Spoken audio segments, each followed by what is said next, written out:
Hello student, मैं Ravindra sir स्वागत करता हूं आपका आरकेएस कोचिंग सेंटर के यूट्यूब चैनल एग्जाम क्रैक में। और आज इस वीडियो में मैं student present indefinite plus let कराने वाला हूं। और पिछली वीडियो में मैंने आपको प्रेजेंट इंडेफिनिट के अफर्मेटिव, नेगेटिव, इंटेरोगेटिव फर्स्ट और इंटेरोगेटिव सेकंड में ऑलरेडी करा चुका हूं। सो स्टूडेंट वीडियो को पूरी जरूर देखना, ये वीडियो आपके लिए बहुत ज़्यादा यूजफुल रहेगी। सो स्टूडेंट स्टार्ट करते हैं। जैसे कि टॉपिक हमारा ऑलरेडी लिखा हुआ है, वीडियो लेंथी न हो उसकी वजह से मैं कुछ चीज़ों को लिख लेता हूँ। जैसे present indefinite plus let. Main चीज़ ये है कि जो पिछली वीडियो में हमने पढ़ा था वो पढ़ा था प्रेजेंट इंडेफिनिट, लेकिन इस वीडियो में हम पढ़ेंगे प्रेजेंट इंडेफिनिट प्लस लेट, यानी एक टॉपिक और बढ़ गया प्रेजेंट इंडेफिनिट के साथ लेट। और स्टूडेंट मैं अगर आपको ये बता दूं कि जो लेट होता है, लेट की जो बेसिक हिंदी होती है वो होती है किसी काम को करने देना। यानी यदि हम किसी को किसी काम को करने देने की सलाह देते हैं वहाँ पर हम लेट का यूज करते हैं। लेकिन उस लेट को मैंने यहाँ प्रेजेंट इंडेफिनिट के साथ ऐड कर दिया क्योंकि यहाँ से चीज़ें समझना बहुत आसान हो जाती हैं स्टूडेंट, ठीक है। तो यहाँ मैंने इसकी डेफिनेशन लिखी है, डेफिनेशन को यहाँ समझते हैं। यानी पहचान है इसकी कि ऐसे वाक्य जिनकी क्रिया के अंत में, ऐसे वाक्य जिनकी क्रिया के अंत में ने देता है, ने देती है, ने देते हैं आदि शब्द आते हैं, उनका अंग्रेजी अनुवाद लेट लगाकर करते हैं। यानी चीजें बिल्कुल डिक्टो प्रेजेंट इंडेफिनिट की रहने वाली हैं, बस एक टॉपिक बढ़ गया है इसमें लेट वाला, ठीक है। एक वचन कर्ता के साथ लेट्स तथा बहुवचन कर्ता के साथ लेट लगाते हैं। दूसरा इसमें नेगेटिव और इंटेरोगेटिव, नेगेटिव और इंटेरोगेटिव होने पर एक वचन व बहुवचन कर्ताओं के साथ सिर्फ लेट का ही प्रयोग किया जाता है। सो स्टूडेंट चीज़ें समझ में आ रही होंगी आपके। यानी एक वचन कर्ता के साथ पिछली वीडियो में मैंने बताया था कि ऐसा ही एस का यूज करते हैं, वही चीज़ जब आप इसमें लेट का यूज करेंगे तो लेट की जगह पर लेट्स लगा देना है एक वचन के साथ, तो बहुवचन के साथ लेट लगाना है। सो स्टूडेंट मैं इसका आपको रूल बता दे रहा हूँ, जब भी हम इसको पढ़ेंगे तो रूल समझेंगे। जैसे कि सबसे पहले आप यूज करेंगे सब्जेक्ट, यानी जो भी सब्जेक्ट दिया होगा उसे लगाएंगे। सब्जेक्ट लगाने के बाद आपको या तो लेट लगाना है या उसके बाद लेट्स लगाना है, या तो लेट लगाएंगे या लेट्स लगाएंगे अकॉर्डिंग टू द सब्जेक्ट। उसके बाद आपको यहाँ पर एक ऑब्जेक्ट लगाना है जिसको हम बोलते हैं लिविंग ऑब्जेक्ट। क्या बोलते हैं स्टूडेंट? Living object. यानी लिविंग ऑब्जेक्ट का मतलब होता है सजीव कर्म, ठीक है। उसके तुरंत बाद आपको स्टूडेंट वर्ब की फर्स्ट फॉर्म लगानी है, इसमें ऐसा ही है इसका यूज नहीं करते हैं। इसके तुरंत बाद आपको नॉन लिविंग ऑब्जेक्ट लगाना है, नॉन लिविंग ऑब्जेक्ट। यानी नॉन लिविंग ऑब्जेक्ट होता है स्टूडेंट निर्जीव वस्तु, ठीक है। निर्जीव कर्म जो होगा उसे नॉन लिविंग बोलेंगे। उसके बाद आपका अदर वर्ड आ जाता है और फुल स्टॉप। ये आपका प्रेजेंट इंडेफिनिट प्लस लेट का रूल रहता है। एक बार समझ लेते हैं। सबसे पहले आप सब्जेक्ट लगाएंगे एंड देन लेट या लेट्स लगाएंगे according to the subject, and then उसके बाद आप लिविंग ऑब्जेक्ट यानी जो सजीव होता है उसे लगाएंगे। उसके बाद आपको वर्ब की फर्स्ट फॉर्म लगानी है, चाहे कर्ता एक वचन हो या बहुवचन हो। उसके बाद आपको नॉन लिविंग ऑब्जेक्ट लगाने, उसके बाद आपको अदर वर्ड और प्लस फुल स्टॉप का यूज करना है। तो स्टूडेंट मैं आपको पहले ये एक्सप्लेनेशन दे देता हूँ कि लिविंग ऑब्जेक्ट और नॉन लिविंग ऑब्जेक्ट कौन कौन से होते हैं। सो उसे समझ लेते हैं। जैसे कि मान लो मैंने यहाँ पर लिखा, अगर सेंटेंस में मुझे, उसे, हमें, तुम्हें, ठीक है, या उन्हें, इस तरह से, या किसी का नाम आ जाता है स्टूडेंट, ध्यान देना अच्छी तरह से। ये जितने भी लिखे हुए हैं ये हमारे लिविंग ऑब्जेक्ट हैं। कौन से ऑब्जेक्ट है? लिविंग। जैसे मुझे की क्या लगाने वाले हैं आप? मी। उसे की लगाएंगे हिम, या चाहें तो आप हर लगा सकते हैं। हमें की आएगी अस, उन्हें तुम्हें की आएगी यू, उन्हें की आएगी देम, और नाम की आएगी नाम, ठीक है स्टूडेंट। ये चीज़ आपको ध्यान रखनी है। और ये जो हैं ये तुरंत लेट या लेट्स के बाद लगा देने हैं, ठीक है। इनके बाद फिर वर्ब लगाने, वर्ब के बाद नॉन लिविंग ऑब्जेक्ट लगाने। ये जो मैंने स्टूडेंट लिखे हैं ये सभी हमारे कौन से हैं? Living object. कौन से स्टूडेंट? Living object. यानी हम इन्हें हिंदी में बोलेंगे सजीव कर्म। क्या बोलेंगे इन्हें? सजीव कर्म। उसके बाद हमारे पास निर्जीव कर्म बचते हैं, उन्हें हम समझ लेते हैं। यानी जो भी हमारा क्या होगा? स्थान, जो भी क्या होगी हमारी वस्तु, यानी जो भी स्थान वस्तु होंगे वो हमारे कौन से होंगे? निर्जीव कर्म। क्या होंगे? निर्जीव कर्म यानी नॉन लिविंग ऑब्जेक्ट। क्या होंगे? Non living object. ये चीज आपको ध्यान रखनी है। सो स्टूडेंट आपको ये तो समझ में आ गया कि लिविंग ऑब्जेक्ट और नॉन लिविंग क्या होते हैं। चलो अब एग्जाम्पल के माध्यम से समझते हैं, ठीक है। जैसे कि मैंने एक सेंटेंस लिखा,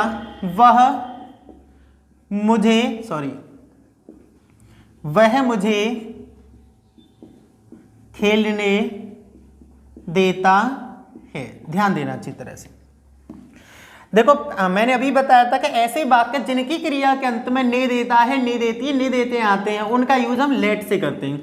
तो देखो स्टूडेंट ध्यान देना, देखो इसमें आ रहा देता है और ये रहा इसमें देता है, ठीक है। और देखो ने इसमें आ रहा है, ने देता है आ रहा है ना, तो ये चीज याद रखनी है। वह मुझे खेलने देता है। अब ये मत सोच लेना कि ये ता है ती आ रही है तो ये सिंपल प्रेजेंट का नहीं, इसमें ने देता है पूरी, यानी किसी काम को करने देना ही लेट का यूज कराता है, ठीक है। तो स्टूडेंट सबसे पहले हमारा रूल बोल रहा है कि सबसे पहले क्या लगाना है हमें? सब्जेक्ट। तो सब्जेक्ट कौन है? वह, और स्टूडेंट वह की क्या होगी? ही, ठीक है। अब कह रहा है या तो लेट लगाओ या लेट्स लगाओ। तो देखो वह एक वचन है तो स्टूडेंट हम क्या लगाएंगे यहाँ पर? Let's, he let's. अब क्या कर रहा है? लिविंग ऑब्जेक्ट, और ये हमारे सभी लिविंग ऑब्जेक्ट हैं। तो लिविंग ऑब्जेक्ट इसमें क्या, उसमें से मुझे, तो स्टूडेंट मुझे की क्या हो जाएगी? मी। अब हमारा रूल बोला है लिविंग ऑब्जेक्ट के बाद वर्ब लगाओ। तो वर्ब क्या? खेलना। खेलने की स्टूडेंट क्या हो जाएगी? प्ले, ठीक है।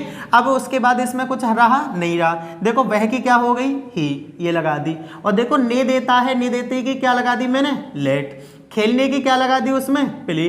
और मुझे की क्या लगा दी? मी। सो सेंटेंस कंप्लीट है। ही लेट्स मी प्ले, ठीक है। ही लेट्स मी प्ले। एक और एग्जांपल समझते हैं, जैसे वह उसे पढ़ने देता है। वह उसे पढ़ने देता है। तो स्टूडेंट यहां पर वह की अंग्रेजी क्या लगेगी? ही। यहां तक समझ में आ रही है? वह की अंग्रेजी क्या हो गई? ही। और देखो एक वचन है तो क्या लगा देंगे? लेट्स। क्या लगाएंगे? लेट्स, ठीक है। पढ़ने की क्या होगी?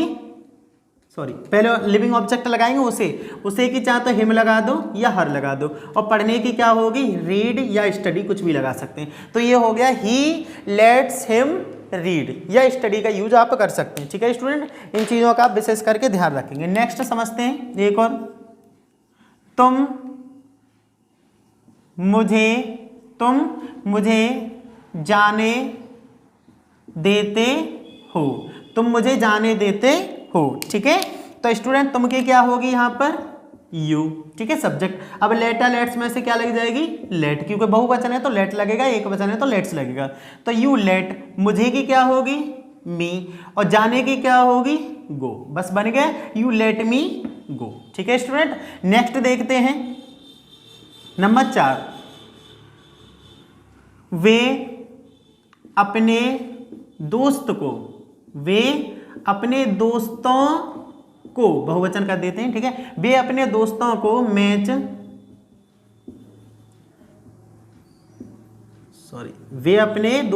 मैच खेलने देते हैं, ठीक है। वे अपने दोस्तों को मैच खेलने देते हैं। तो सबसे पहले आपको क्या लगाना है? सब्जेक्ट। सब्जेक्ट क्या है इसमें?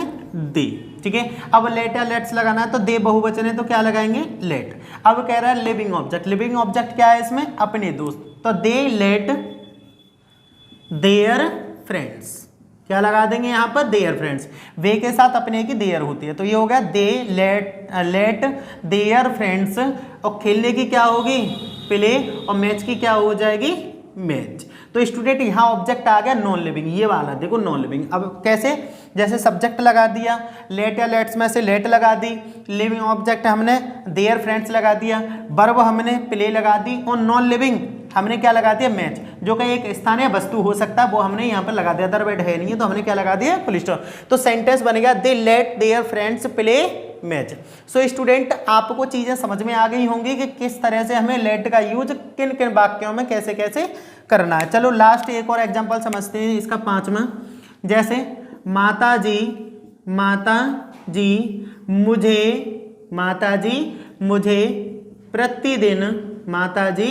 मुझे प्रतिदिन खेलने देती है। माता जी मुझे प्रतिदिन खेलने देती है। तो देखो माता जी की क्या होगी यहाँ पर, द मदर, क्या होगी स्टूडेंट, द मदर। अब किसकी लगाएंगे, ने देती की, ने देती की क्या हो जाएगी, लेट्स, क्योंकि माता जी एक वचन है, ठीक है, लेट्स। अब मुझे की क्या लगाएंगे, मी, और खेलने की क्या होगी स्टूडेंट, प्ले, और प्रतिदिन की क्या होती है, एवरी डे। तो सेंटेंस आपका बन गया, the mother let's me play every day. So student आपके ये टॉपिक समझ में आ रहा होगा। अभी जो हमने ये सेंटेंस पढ़े हैं ये हमारे अफर्मेटिव हैं। कौन से हैं ये, अफर्मेटिव सेंटेंस, ठीक है स्टूडेंट, अफर्मेटिव सेंटेंस, जिन्हें हम हिंदी में बोलते हैं सकारात्मक वाक्य। क्या बोलते हैं इन्हें, सकारात्मक वाक्य, ठीक है स्टूडेंट। अब उसके बाद हम पढ़ेंगे इसी का कौन सा, नेगेटिव सेंटेंस। कौन सा पढ़ेंगे, नेगेटिव सेंटेंस, ठीक है। इसके आप स्क्रीनशॉट ले लो और इसे नोट कर लेना अपनी नोटबुक में, चीज़ें अच्छी तरह से समझ में आ जाएंगी।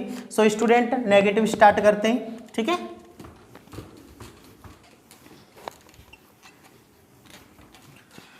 जैसे ये अफर्मेटिव का रूल था, इसी में अब हम नेगेटिव रूल बताएंगे आपको, ठीक है। ये मैंने आपको ऑलरेडी बता दिया, मैं इसे हटा रहा हूं।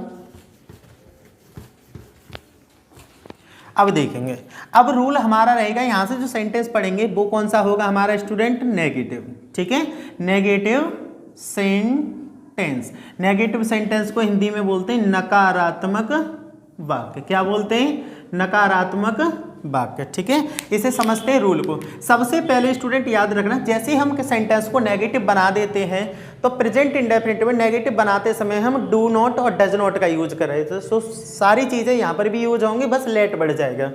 तो याद रखना, मैंने आपको बता दिया था कि जो हमारा एक वचन कर्ता होता है, एक वचन कर्ता, एक वचन कर्ता के साथ आप लगाएंगे डज नॉट, ठीक है।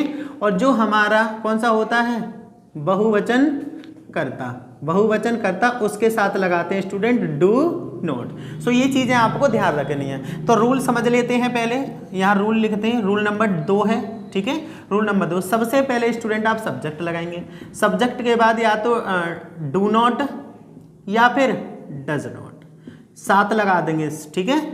सब्जेक्ट प्लस डू नॉट या डज नॉट, उसके तुरंत बाद आपको क्या लगाना है, लेट, ठीक है।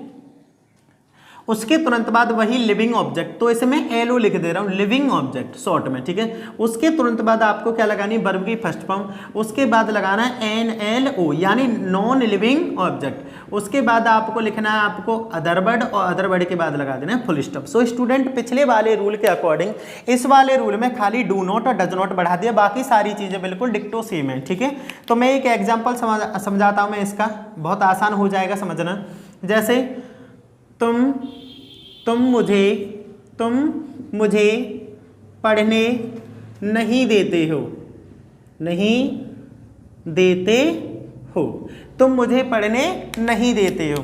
तो स्टूडेंट देखो सबसे पहले सब्जेक्ट लगाना है, तुम की क्या हो गई, यू, और देखो यू बहुवचन है तो बहुवचन के साथ क्या लगाना है, डू नॉट, तो यू डू नोट। देखो डू नॉट या डज नॉट में से लगा दिया, अब क्या लगाना है स्टूडेंट हमें, लेट। याद रखना जब डू नॉट या डज नॉट लगा देते हैं तो सिर्फ लेट का यूज करते हैं, ना कि लेट्स का, चाहे एक वचन करता हो चाहे बहुवचन, मैंने ऊपर लिख दिया है, सिर्फ लेट का यूज करेंगे, लेट। अब एलओ यानी लिविंग ऑब्जेक्ट, लिविंग ऑब्जेक्ट क्या है, मुझे, मुझे की क्या होगी, मी।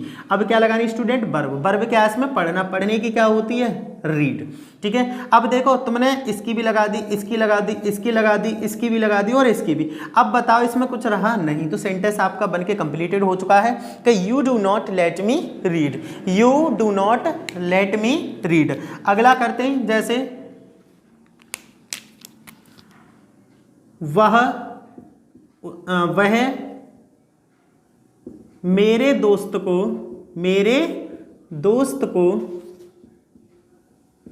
स्कूल जाने नहीं देता है, वह मेरे दोस्त को स्कूल जाने नहीं देता। तो स्टूडेंट वह की क्या होगी, ही, और देख वह के साथ क्या लगाएंगे हम, डज नॉट, क्योंकि एक वचन है, ही डज नॉट। देखो आपने सब्जेक्ट लगा दिया, ठीक है, डू या डज नॉट में से डू डज नॉट लगा दिया, अब क्या लगाना है, लेट। एक वचन है या बहुवचन, लेट ही लगेगा, ठीक है। एलओ क्या है इसमें, मेरे दोस्त, मेरे दोस्त की क्या होगी, माई फ्रेंड, क्या हो जाएगी स्टूडेंट, माई फ्रेंड। ठीक है, उसके बाद वर्ब क्या है इसमें, जाना, जाने की क्या होगी, गो। अब उसके बाद NLO यानी नॉन लिविंग क्या है इसमें, स्कूल, स्थान मैंने तुम्हें बता दिया था, तो गो के साथ क्या, टू, और स्कूल की क्या हो जाएगी, स्कूल। सो स्टूडेंट सेंटेंस बन गया, he does not let my friend go to school. ठीक है, नेक्स्ट एक और एग्जाम्पल देखते हैं, जैसे हम उन्हें मैच जीतने नहीं देते हैं, हम उन्हें मैच जीतने नहीं देते, तो हम की स्टूडेंट क्या होगी, वी। ठीक है, और उसके बाद क्या लगाएंगे, do not, we do not. अब किसका यूज करेंगे, लेट का, वी डू नॉट लेट, और उन्हें की होती है स्टूडेंट देम। ठीक है, we do not let them, और मैच जीतने की होती है win the match, win the match. ठीक है स्टूडेंट, यहाँ पर ये नेगेटिव कराया मैंने, और इससे पहला वाला जो टॉपिक कराया था वो अफर्मेटिव था। सो स्टूडेंट आपको अफर्मेटिव और नेगेटिव समझ में आ गए होंगे, प्रेजेंट इंडेफिनिट प्लस लेट वाले। सो स्टूडेंट अगर आपको वीडियो अच्छी लगी हो तो प्लीज़ लाइक ज़रूर करना। So thank you for watching this video.